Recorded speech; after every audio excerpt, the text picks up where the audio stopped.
Why? He growls, his voice low and possessive. I am only touching what belongs to me. If I want to touch you, I will, and no one would dare to stop me, Jane. Remember that. With his words, he tugs me against his chest, but I resist, pushing off with my hand, attempting to escape his grasp. Brian, let me go.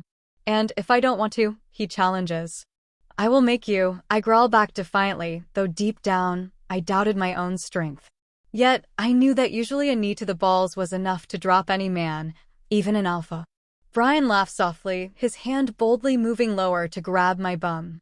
I shoot him a glare before thumping his hard chest with my fist, clutching the coasters tightly.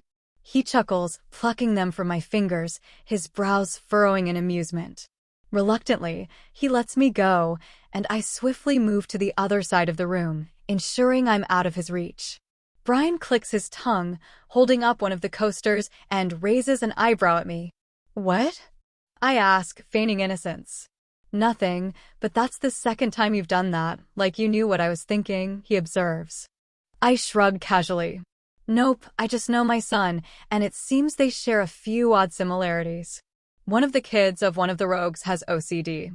I saw you rearrange my shelf, Brian remarks, his tone light but observant. I nod.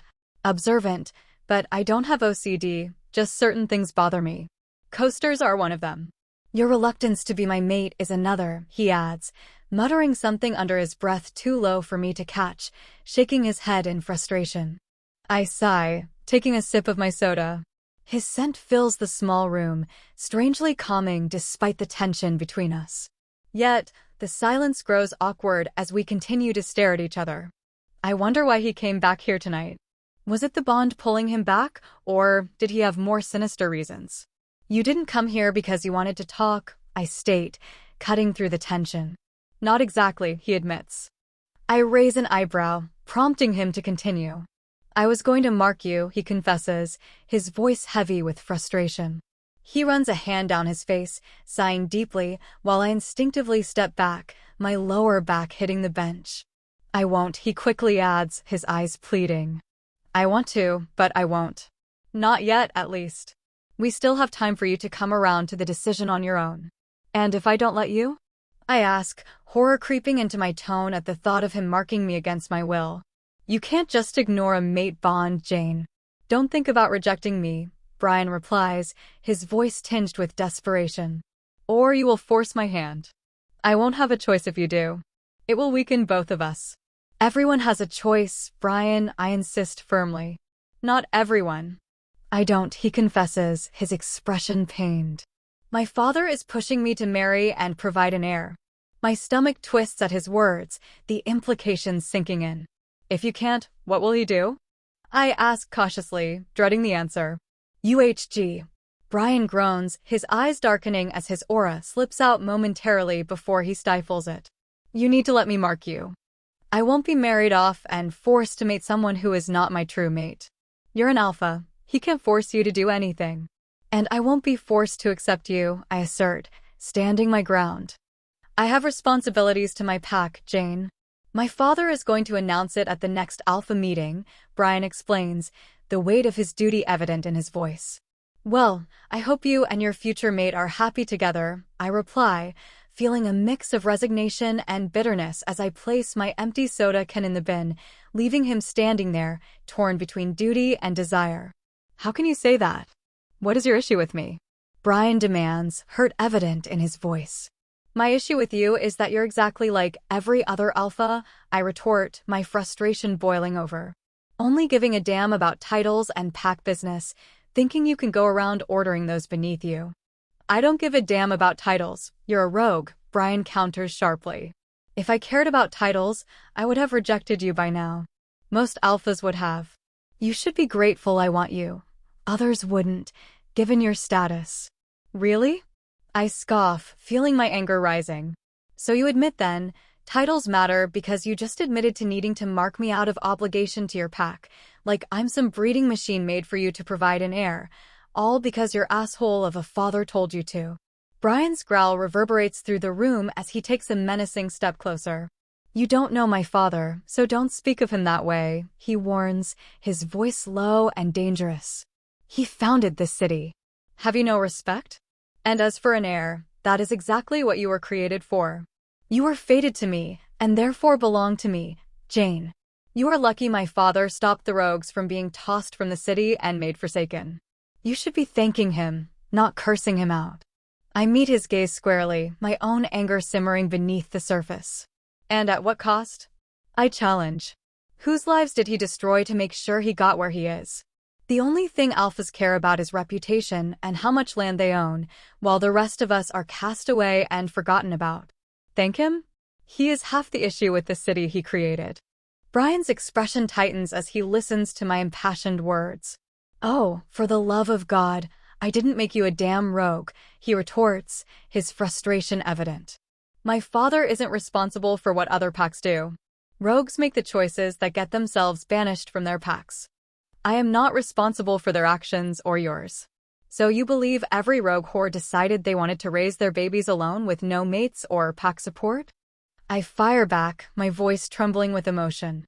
Have their children forced into crappy schools because they can't attend Pack 1s, work for less than minimum wage while struggling not to be picked off by the Forsaken or Hunters, forever blamed because they did the one thing all you egotistical men did? They had a child and you all shun them for it. It takes two people to have a baby, Brian, yet only the women are punished for it.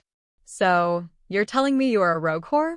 That's how you became a rogue. You weren't born one, Brian accuses, his voice laced with disdain. I won't raise another person's kid because you wanted to screw around, he adds with a growl. I scoff, feeling anger rising within me. This is exactly what I meant. He still shared the same beliefs as his father, where the title is all that matters.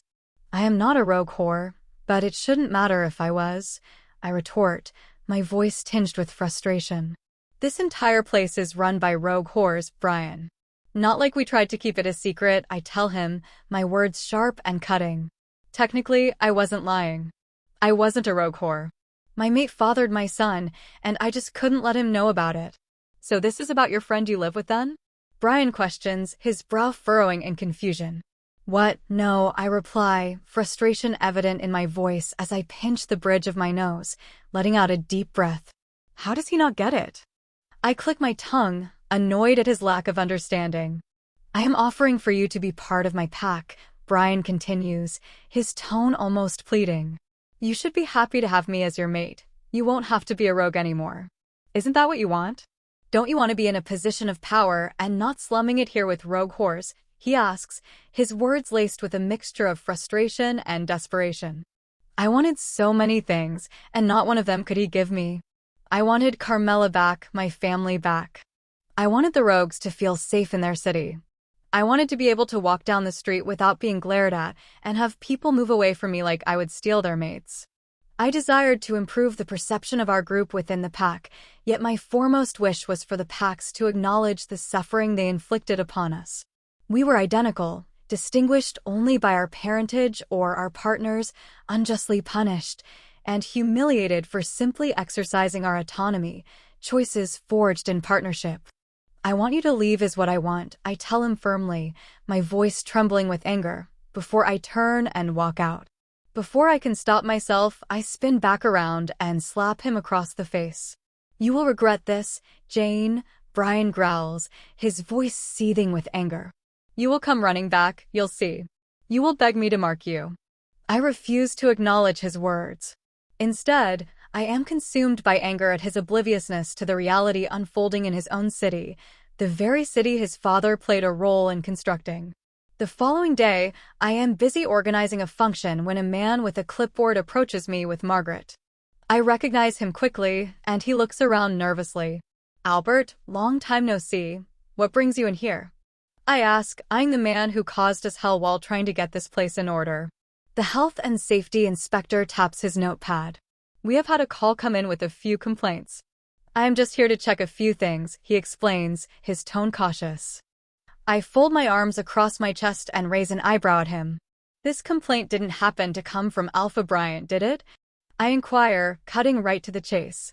Albert clears his throat, clearly uncomfortable with my question. He sighs, glancing down at his clipboard. I am not at liberty to say, he responds evasively. Before I can press further, Zelda suddenly comes rushing through the doors, waving both her arms, trying to get my attention. She slows upon spotting the inspector before stopping beside me and leaning close to whisper in my ear. There's a tow truck towing your car, Zelda whispers urgently. What?